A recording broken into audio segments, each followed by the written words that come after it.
Hola, ¿qué tal? ¿Cómo está? Muy buen día. Muchas gracias por acompañarme hoy en este viernes 14 de noviembre. El día de hoy se celebra el Día Mundial de la Diabetes. En su programa Salud para Todos vamos a platicar precisamente sobre esta enfermedad, ya que en las últimas décadas se han incrementado el número de personas que han desarrollado esta enfermedad y México y así Colima, pues no es la excepción.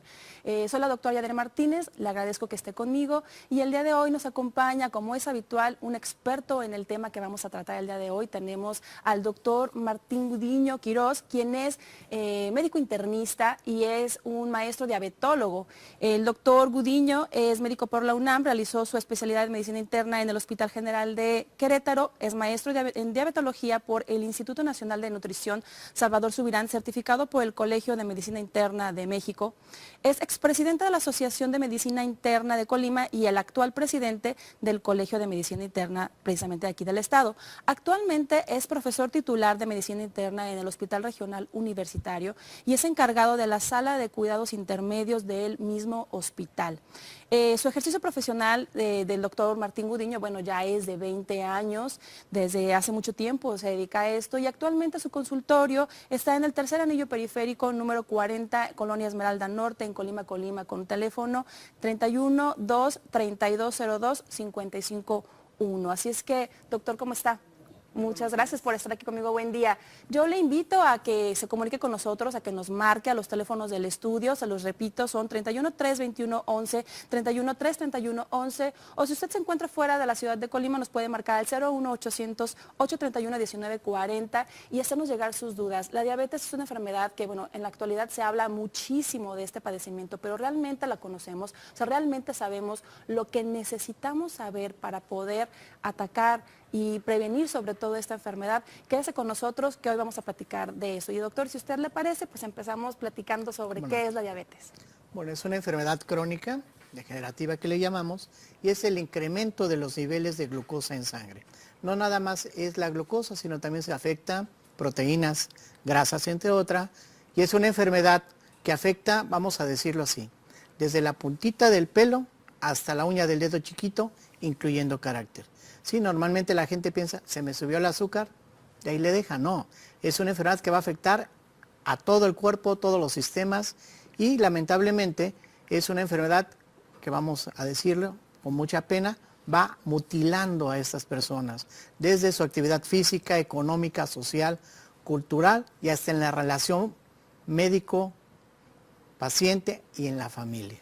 Entonces, bueno, al decir que es una enfermedad crónico-degenerativa, estamos hablando que es una enfermedad de larga evolución que poco a poco nos va deteriorando. Entonces, esto significa que la enfermedad no es curable. Exactamente, no es una enfermedad que no es curable, pero se puede controlar. Actualmente ya tenemos algunos otros términos que se llama, por ejemplo, prediabetes o diabetes subclínica, en la cual podemos retardar esas complicaciones crónicas. Y yo lo digo, ¿no? No es lo mismo tener diabetes a los 30, 40 años que llegar a una edad en plenitud de 70, 80 años. Inclusive, esta diabetes se va a tratar de forma diferente y con otras expectativas de vida muchísimo mejor. Entonces yo creo que lo más importante es prevenirla, retardar esa complicación, que puede ser el infarto, la diálisis, entre otras. Para platicar y hablar, entender un poquito más el tema de la diabetes y todo lo que esto implica en nuestro cuerpo, es importante que sepamos y que conozcamos qué es la insulina. ¿Nos podría explicar qué es la insulina? Sí, la insulina es una hormona que, vamos a decirlo así, para quitar esos mitos, esos malos términos que le hemos dado a la insulina, es una hormona que se va a producir aproximadamente entre las 12 y 14 semanas de gestación. Cuando estamos ya dentro del vientre materno, el bebecito empieza a producir esta insulina y va a ser la encargada, vamos a decirlo así, de transportar toda esa glucosa a la célula para que la célula la transforme en energía, en fuente, en agua, en las sustancias que el organismo ocupa. Entonces es una hormona indispensable. Es una hormona que todos tenemos, es una hormona con la que nacemos, que necesitamos precisamente para que todo este metabolismo del azúcar, de la glucosa en nuestro cuerpo, pues pueda funcionar de una manera adecuada. Entonces viene funcionando como si fuera una llave. Imagínese usted que la célula es como un cuartito y tiene la puerta, y para poder entrar a ese cuarto necesita una llave. Entonces la insulina funciona como esa llave que abre esa puerta de la célula para que la glucosa entre y podamos obtener la energía que de ahí depende. Doctor, ¿podría explicarnos cuántos tipos de diabetes existen? Hay 4 tipos. La primera se llama diabetes tipo 1, que es aquella con la cual muchos de nosotros nacemos o en el transcurso de la edad vamos a requerir insulina. La tipo 2 es aquella que se va a controlar con fármacos. La tipo 3 es aquella que alguna eventualidad, por ejemplo, algún problema de la tiroides, algunos medicamentos que van a elevar momentáneamente la glucosa y que al curarlos estas enfermedades o al retirar esos medicamentos se cura. Y la cuarta que vamos a decir es la diabetes gestacional. Es aquella diabetes que se va a detectar por arriba de la semana 14 de gestación e incluso un mes después de resuelto el embarazo se puede detectar. La diabetes tipo 1 es cuando el cuerpo no produce ya la cantidad, de hecho nada de insulina. Normalmente esta enfermedad, ¿a qué edad se desarrolla? Bueno, normalmente esta enfermedad se va a desarrollar en la preadolescencia, entre los 10 y 14 años. Actualmente se empieza a encontrar en niños de 2 o 3 años, pero ahí hay algunos factores que dentro del útero materno van destruyendo receptores o vamos a decir la información genética para la producción de esta insulina. Pero normalmente la tipo 1 es en la edad de preadolescente. Y la tipo 2, porque bueno, en la actualidad la diabetes tipo 2 se presenta en personas mucho más jóvenes, pero ¿a qué nos referimos con personas mucho más jóvenes? Sí, en los libros y la literatura dice que el paciente que va a ser diabético tipo 2 es arriba de los 35, pero lo que estamos viviendo y lo que estamos viendo, estamos encontrando jovencitos de 16, 18 años, incluso sin carga genética. ¿Qué es esto de carga genética? Que el papá o la mamá o el abuelito hayan padecido diabetes y que ahora sí de forma espontánea o normal, vamos a decir que no hay algún factor que desarrolle, están desarrollando diabetes a los 16 o 18 años. Eso se puede deber a la mala alimentación. ¿Qué es esto? Muchas veces varios de estos jovencitos hacen solamente 1 o 2 comidas o todo el día están en un síndrome que se llama el síndrome de pica pica, que sea cada ratito están comiendo hidratos de carbono, que sea harinas, y esto va a hacer que la célula beta se desgaste, vamos a decir, se exprima y se acabe esa producción de insulina, y es lo que está desarrollando ahorita, que estemos viendo jóvenes de 16 o 18 años ya con diabetes y con secuelas muy importantes ya. Entonces, sí existe la prediabetes, que vale la pena mencionar que sí es un término válido que la gente pueda conocer, que nosotros podamos utilizar, que conocerse como prediabéticos o ya diabéticos una vez que estamos ya del otro lado de la línea de la enfermedad. ¿Cuáles son las causas de la diabetes? Ya nos platicaba ahorita sobre un factor que es muy importante, que es el hereditario. Sí, hay factores de tipo macrosomía, que sea productos por arriba actualmente que pesen arriba de 4 kilos. Cuando nacen con mucho peso, de bajo peso, prematuros, productos que tiendan a desarrollar neumonías intrauterinas, otra, ser hispano, el sobrepeso, el sedentarismo, van a precipitar esta enfermedad. En cuestión de lo que decíamos de prediabetes, la Federación Internacional de Diabetes Diabéticos es arriba de 126 miligramos por decilitro de glucosa en 1 o 2 determinaciones en menos de 7 días, siempre y cuando esté en ayuno. Y el prediabético va a ser precisamente ese que está entre 100 y 120. ¿Por qué pongo estos valores? Porque la glucosa normal debe estar entre 60 a 100. Entonces, esas personas que están entre 100 y 120 son a los que nosotros llamamos prediabetes. Y aquí hay que recordar algo importante. Cuando nosotros detectamos un diabético por primera vez, quiere decir que tienen 8 años hacia atrás con glucosas altas. Altas quiere decir por arriba de 126. Que han estado presentando variaciones. Exacto. Y que eso es lo que eventualmente nos está determinando que se va a enfermar o que se pudo haber prevenido, que es algo que sí nos gustaría el día de hoy ahondar. Si bien es cierto que la diabetes es una enfermedad crónico-degenerativa y que es una enfermedad que no se cura, que es totalmente tratable, pero también es totalmente prevenible. Los factores hereditarios son muy importantes porque es algo con lo que ya traemos, pero no es indicativo de que si mi papá, mi mamá o algún familiar directo tiene diabetes, yo también lo tengo que tener. O sea, no es forzoso. Todo va a depender de otros factores que nosotros tengamos cuidado, como la dieta, como lo acaba de mencionar el doctor, el hacer ejercicio precisamente, que es muy importante, tener mucho cuidado sobre de esto. Y ya los valores, si nos puede repetir, por favor, doctor, los valores para poder... Los valores normales son de 60, en algunos autores dicen, de 60 a 100 miligramos por decilitro de glucosa en sangre. Y ya para considerarlo diabetes, entonces ya es por arriba de 100. Sí, hay varias guías. Unas nos dicen glucosa en ayuno por arriba de 126 en 2 determinaciones, en menos de 7 días hay que tomarlas. Otro, una glucosa casual. ¿Cuál es la glucosa casual? En cualquier momento del día y que esté por arriba de 200, o en aquellos pacientes, como decíamos, que tienen intolerancia a carbohidratos o prediabéticos, hacemos algo que se llama curva de la tolerancia a la glucosa y 2 determinaciones arriba. A la hora 0 vamos a decir que esté por arriba de 100, a la hora arriba de 180 o a las 2 horas arriba de 140, con 2 determinaciones que estén fuera de este rango, podemos decir que el paciente es diabético. Y una tercera que actualmente se está usando mucho y que sirve también para el control, que es la hemoglobina glucosilada. La hemoglobina glucosilada es un valor normal, vamos a tener por debajo de 6, valores arriba de 6.5 más síntomas, es indicativo que el paciente es diabético. Muy bien, pues hemos llegado ahorita a nuestra pausa promocional. Yo le quiero invitar para que se comunique con nosotros, para que nos haga saber sus dudas. No nos vamos a tardar nada, estamos platicando con el doctor Martín Gudiño Quirós, estamos platicando sobre diabetes, así es que márquenos a los teléfonos del estudio para saber sus comentarios y todas sus preguntas. En un momento regresamos.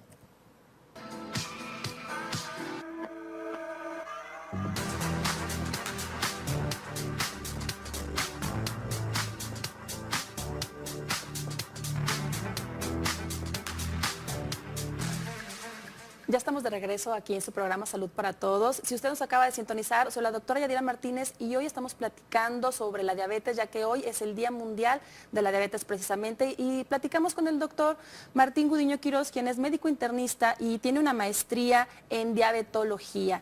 Y doctor, ¿nos puede platicar un poco sobre los síntomas y sobre los signos de la enfermedad? Sí, voy a platicar un poquito de los síntomas clásicos, que si nos lo enseñan, que es muchas veces ir al baño, que le decimos poliguria, polidipsia, la ingesta desmedida de alimento, polifagia igualmente, y vamos a decir, el paciente tiene mucha sed, orina mucho y come mucho. Eso es lo más clásico, pero actualmente, como lo decíamos en el corte anterior, que hay jóvenes de 16 o 18 años empiezan con adormecimiento de alguna extremidad, cansancio o fiebres. Y cuando se hacen una determinación de glucosa, esta glucosa está alta. En los adultos jóvenes, la primera causa es la impotencia sexual.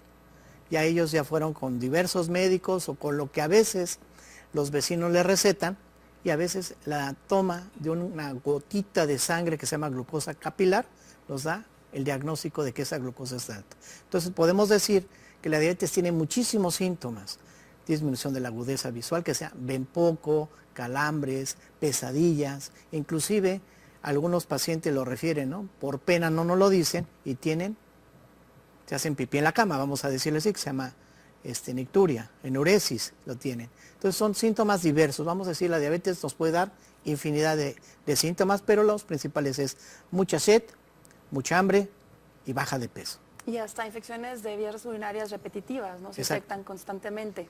Sí, infecciones que nosotros decimos oportunistas, desde una cándida, fuego, el herpes, la faja de la reina, como dice la gente, es muy frecuente en ellos. Doctor, yo quisiera que nos explicara, si tenemos nosotros ya la carga genética, ya sabemos que algún familiar directo, mamá, papá, hermanos, tíos, incluso hasta abuelos, ya presentan diabetes y yo obviamente tengo mayor probabilidad de padecer diabetes. No es que forzosamente tenga que tenerla, tengo que tener cuidado en mi alimentación y tengo que tener cuidado en mis actividades físicas, tengo que hacer ejercicio y yo quisiera que nos explicara a partir de qué edad es cuando se deben de estar haciendo sus estudios para estar haciendo su chequeo y tener cuidado de que no se vayan a enfermar. Sí, la Federación Internacional nos dice que a partir de los 35 años hay que estar haciendo esas determinaciones anualmente. Si el paciente ya tuvo alguna situación de alguna infección, algún proceso que le cambió, vamos a decir literalmente, su vida en la salud, se puede hacer cada 6 meses. ¿Sí? Aquí algo bien importante que debemos de tomar en cuenta es la prevención. Si yo, como decíamos, mi papá, mi mamá, un hermano, un tío es diabético, entonces desde pequeñitos debemos de tener esos cambios que ahora lo decimos mucho, cambios en el estilo de vida, que es ejercicio. El ejercicio nos va a ayudar a quemar, vamos a decir literalmente, la glucosa que está almacenada en los músculos en forma de glucógeno o a nivel hepático. Entonces, al hacer aunque sea en los pacientes ya de edad muy avanzada, 30 o 45 minutos, aunque sea de caminata al día, es suficiente para disminuir niveles de glucosa y por ende puedo prevenir. Si esto le agrego un segundo paso que sería el 30% de todo el tratamiento, la dieta. La dieta del diabético no es morirse de hambre. El menú, ¿qué es un menú? Es comer lo que requiero de acuerdo a las características que tengo, en mi trabajo, si soy mujer, soy hombre, si hago deporte, no hago deporte. Hay dietas para cada quien, pero lo más importante es comer sano, natural y comer más o menos cada 4 horas, no durante 4 horas, porque a veces eso, vamos al refrigerador, una galletita, a la media hora vamos por otro pedazo de galletas, que el yogur, no es, me siento a desayunar, mi media hora quizás que tarde desayunando y a las 4 horas mi siguiente refrigerio. Es recomendable que en todo el diabético, cualquiera de nosotros, hagamos 5 comidas al día, lo que hacían nuestros abuelos, el desayuno, el almuerzo, la comida, la merienda y la cena, pero son cantidades pequeñas, ¿sí? Y ese es el problema. Muchos de nosotros pensamos que el comer un gran plato, a vastidad, vamos a ir derramándose de alimento, es sano. No, yo creo que hay que aprender a comer a calidad, en cantidad y calidad, y algo que a veces cometemos los padres de familia es cuando el niño ya tiene 2 o 3 años, lo sentamos a comer y le damos casi la misma porción que nosotros. Recordar que ellos deben de comer un poquito menos y sobre su actividad es ir comiendo. En este caso es muy importante las medidas, ¿sí? Medir. Por ejemplo, hay alimentos que podemos comer libremente, por ejemplo, lechuga, jitomate, jícama. No es lo mismo que comamos 3 o 5 panes. Entre más refinada esté esa harina, pizzas, panes, galletas, más concentración de glucosa tiene. Porque muchos de nosotros pensamos, comer mucha tortilla es saladita. No, pero recordar que el maíz tiene carbohidratos y por cada 100 gramos de maíz que comemos, el 60% es azúcar. Muy bien, yo quiero agradecerle a Sofía Oseguera que nos marcó y nos está haciendo la pregunta de que si todos los diabéticos necesitan inyectarse insulina. Creo que es un tema muy importante. Sí, esto es importante. La insulina, vamos a retomarlo desde el punto de vista fisiológico, es una hormona que se produce en el páncreas.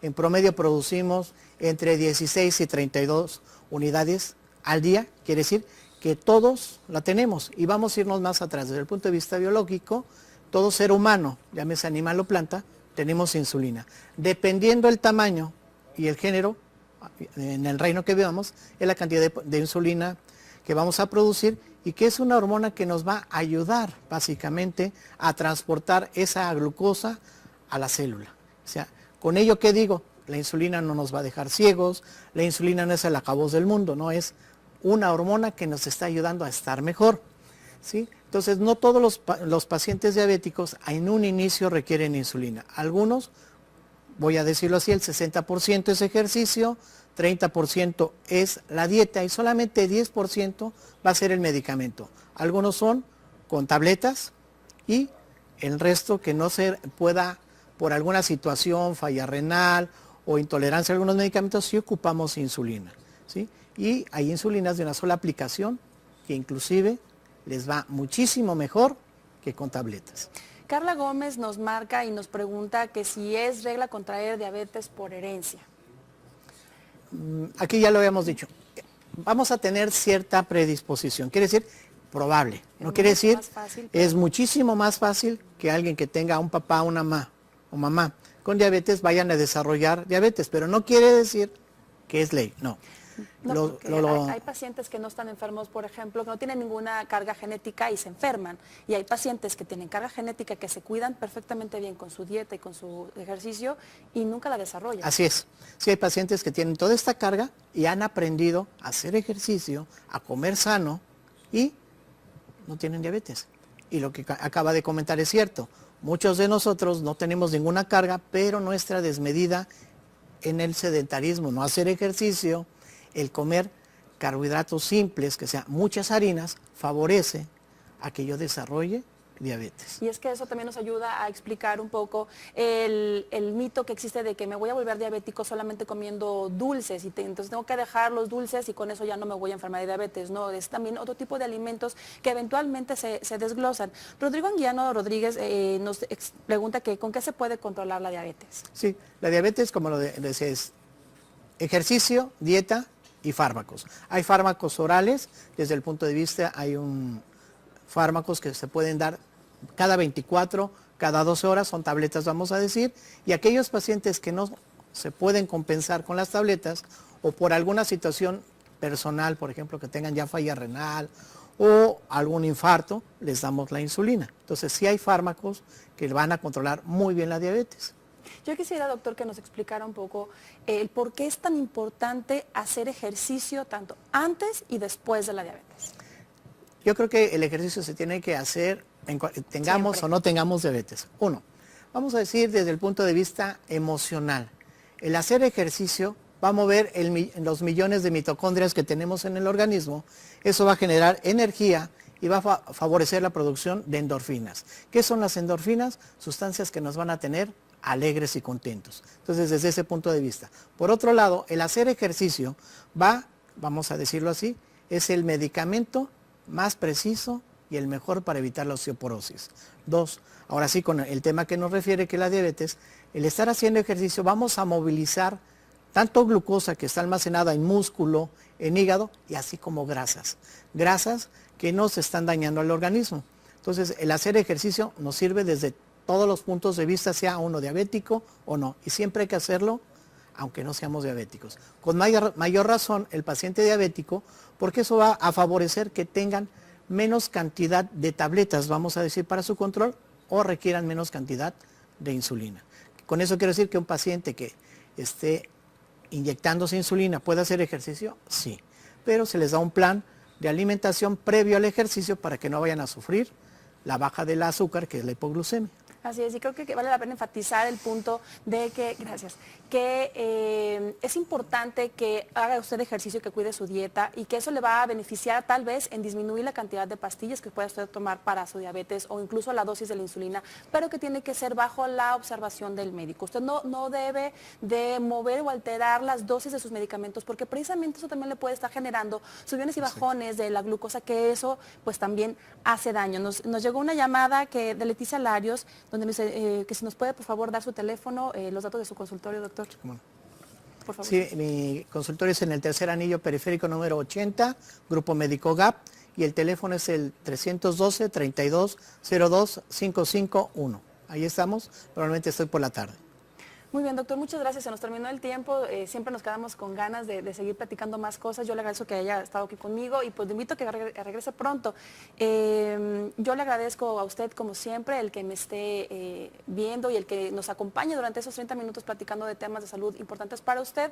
Le recuerdo que el Colegio de Médicos tiene consultas médicas gratuitas para usted de lunes a sábado, a partir de las 10 de la mañana hasta las 7 de la noche. Lo único que tiene usted que hacer es marcar el teléfono del Colegio de Médicos, que es 71-36602 o acudir directamente a las instalaciones del Colegio de Médicos que está ubicada en Avenida del Trabajo, número 300 en Colonia Centro, aquí en Colima, Colima. También síganos por favor a través de las redes sociales del colegio que son Médicos Colima, tanto en Facebook, Twitter. Este programa es para usted y por usted y nos interesa mucho saber qué temas, qué enfermedades son las que ustedes quieren saber, qué preguntas tienen sobre algún tema en particular y aquí lo vamos a desarrollar con muchísimo gusto. Yo le agradezco a todos los que hacen posible la producción y la emisión de este programa. Y pues yo le agradezco como siempre a usted que me abre las puertas de su televisor y de su casa para llegar a platicar con usted sobre temas de salud importantes para todos. Y lo invito a que se tenga una cita conmigo la siguiente viernes en punto de las 9 de la mañana aquí en su canal 11 TV Conexión para tratar sobre otro tema de salud de su interés. Soy la doctora Yadira Martínez y me despido deseándole un saludable fin de semana.